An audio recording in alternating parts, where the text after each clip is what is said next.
Hello everyone. Today we are going to learn the first chapter of the history, sources of history. Sources of history, that means the origin of history. Okay, then let's see what is in it. We have studied the sources of ancient and medieval Indian history. This year we are going to study the sources of modern Indian history. तो हमने इससे पहले ancient और medieval Indian history के sources के बारे में study किया है. नाउ दिस ईयर हम यहाँ पे स्टडी करने वाले हैं sources of modern Indian history. Modern Indian history के सोर्सेज के बारे में स्टडी करने वाले हैं. Historical sources include material, return and oral sources. तो हिस्टोरिकल सोर्सेज वहाँ पे इंक्लूड हो सकते हैं मटेरियल सोर्सेज, रिटर्न सोर्सेज और oral sources. Similarly, sources based on modern technology such as audio, video are included. अब उसी तरह से यहाँ सोर्सेज के बेस पर मॉडर्न टेक्नोलॉजी के ऑडियो, वीडियो ऐसे जो सोर्सेज हैं वो हम यहाँ पे इंक्लूड कर सकते हैं, किए हैं. Then the first point is there, that is material sources. Various objects, monuments, places, coins, sculptures, etc. can be included in the material sources of history. तो material sources of history में, तो history के material sources में वहाँ पे कौन सी चीज़ें include होती है? अलग अलग तरह के objects, monuments, then places, coins, sculptures, ये सारी चीज़ें वहाँ पे आती हैं. First of all we are going to learn about the buildings and places. Okay, the period of modern Indian history is believed as a period of European, especially the British rulers and governance of princely state. तो ये जो modern Indian history का period है वो कब का माना जाता है, कब बिलीव किया जाता है? वो जो पीरियड है वो पीरियड ऑफ यूरोपियंस का जो पीरियड है इंडिया के अंदर, उस पीरियड को मॉडर्न इंडियन हिस्ट्री का पीरियड वहाँ पे माना जाता है. स्पेशली द ब्रिटिश रूलर्स, जब ब्रिटिश पीपल इंडिया के अंदर रूल करने के लिए आए है ना, तब का टाइम मॉडर्न इंडियन हिस्ट्री का वहाँ पे माना जाता है. And governance of princely state, तो उस वक्त कुछ स्टेट के ऊपर, प्रिंसली स्टेट के ऊपर कुछ प्रिंसेस की भी गवर्नेंस वहाँ पे थी या उनका रूल वहाँ पे था. In the period, various buildings, bridges, road, water supply system, fountains, etc. were built. तो इसी पीरियड में बहुत सारी बिल्डिंगें, bridges, road, water supply system, fountain, ये सारी चीज़ें बनाई गई. This buildings include government offices, residents of officers, leaders and revolutionaries. तो इस बिल्डिंग में किसे इंक्लूड कर सकते हैं? गवर्नमेंट ऑफिसेस को. रेसिडेंट ऑफ ऑफिसर्स, जो ऑफिसर्स के रहने के जो जगह थी, रेसिडेंट्स थे वो. लीडर्स और रिवॉल्यूशनरीज, इनके बारे में, उनके प्लेसेस के बारे में.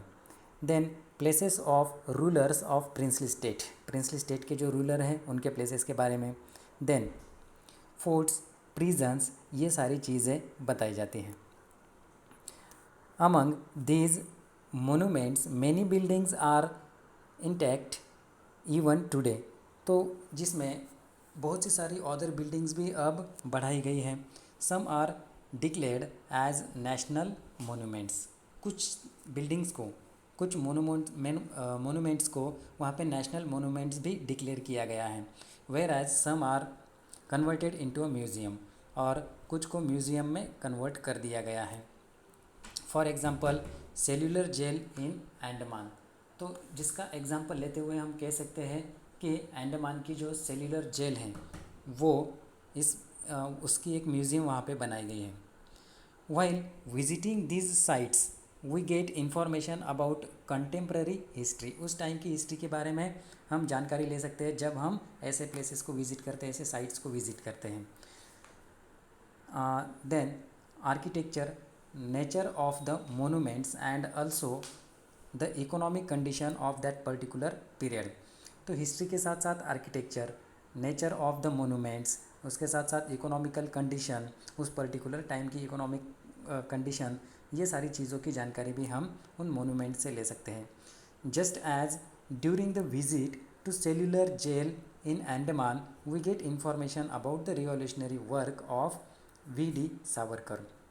तो जैसे कि हम अंडमान के जो सेलुलर जेल को विज़िट करते हैं तो हमें इंफॉर्मेशन मिलती है वी.डी. सावरकर जो रिवॉल्यूशनरी थे उनके वर्क के बारे में जानकारी मिलती है। वी.डी. सावरकर यानी विनायक दामोदर सावरकर एक रिवॉल्यूशनरी थे। Revolutionary means the person who fought with the arms against the unjust. Okay, unjust के अगेंस्ट में आर्म के साथ वहाँ पे लड़ने वाले रिवॉल्यूशनरी का कहलाते हैं। बाय विजिटिंग मणि भवन in Mumbai or Sevagram Ashram at Wardha, we get information about the history of Gandhian era। और मुंबई के सेवाग्राम आश्रम में जब हम जाते हैं वर्धा में तो वहाँ पे हमें इंफॉर्मेशन मिलती है गांधीयन एरा की हिस्ट्री के बारे में। मतलब गांधी जी जो थे मोहनदास करमचंद गांधी जी, उनकी हिस्ट्री के बारे में इंफॉर्मेशन मिलती है। कहाँ पे? मुंबई के सेवाग्राम आश्रम में जो वर्धा में है। Okay, next, do you know the part is here museum and history? For the study of history, various objects, paintings, photographs and such other things are preserved in the museum। Museum के अंदर बहुत सी सारी चीज़ें history की study के लिए preserve की जाती है, जैसे कि अलग अलग तरह के ऑब्जेक्ट्स, पेंटिंग्स, फोटोग्राफ, ऐसी other things. At the Aga Khan Palace in Pune, we can see different objects, documents giving information about the life of Mahatma Gandhi ji. जैसे कि ये जो आगा खान पैलेस है, यहाँ पे दिख रहा है आपको आगा खान पैलेस, वहाँ जाने के बाद हमें इन्फॉर्मेशन मिलती है महात्मा गांधी जी की लाइफ के बारे में, है ना। वहाँ पे अलग अलग ऐसे ऑब्जेक्ट्स, डॉक्यूमेंट्स हमें मिलते हैं महात्मा गांधी जी की लाइफ के बारे में जो इन्फॉर्मेशन देते हैं। आगा खान पैलेस ये है वो पुणे के अंदर। Okay, the next point is there that is statues and memorials. Okay, मूर्तियाँ और स्मारक्स जो होते हैं वो, statues and memorials. During the pre independence and post independence era और period, memorials of many personalities were erected in the form of statues. तो बहुत से सारे पॉपुलर ऐसी पर्सनैलिटीज़ जो थी उनके स्टैचूज़ बनाए गए। कब बनाए गए? प्री इंडिपेंडेंस पीरियड में और पोस्ट इंडिपेंडेंस पीरियड में। Pre independence period means before 15 अगस्त 1947 और पोस्ट इंडिपेंडेंस आफ्टर 15 अगस्त 1947, ये पीरियड, इसमें ये सारे स्टैचूज़ वहाँ पे बनाए गए। This statues are also important for the study of modern Indian history. तो ये जो स्टैचू हैं वो भी मॉडर्न इंडियन हिस्ट्री की स्टडी के लिए बहुत ही ज़्यादा इम्पोर्टेंट है। The various statues provide information about the contemporary rulers. तो ये जो स्टैचूज़ हैं वो उस वक्त के रूलर्स के बारे में इंफॉर्मेशन प्रोवाइड करते हैं। And eminent personalities, that means the famous personalities, कुछ फेमस पर्सनैलिटीज़ के बारे में भी इंफॉर्मेशन हमें मिलती है इस स्टैचूज से। The display plagues on the statues gives us information about the full name of the concern person. जो कॉन्सर्न पर्सन है जिसका स्टैचू वहाँ पे बनाया गया है, उसकी इन्फॉर्मेशन उस स्टैचू की तरफ से हमें मिलती है। उस स्टैचू में जो भी मतलब प्लेट लगी हुई होती है, जो इन्फॉर्मेशन वहाँ पे लगी हुई होती है, उस इन्फॉर्मेशन से हमें उस स्टैचू के बारे में जानकारी मिलती है, वहाँ पे दी गई होती है। डिस्प्ले प्लेट्स वहाँ पे होते हैं, मतलब एक डिस्क या कुछ डिस्प्ले वहाँ पे किया जाता है उस स्टैचू के इन्फॉर्मेशन के बारे में। तो क्या क्या इन्फॉर्मेशन होती है? About the full name of the concern person, जो कॉन्सर्न पर्सन है उसका पूरा नाम वहाँ पे दिया होता है। Birth and death details, birth के और डेथ के डिटेल्स के बारे में बताया जाता है। Brief information about their contribution and biographical sketch.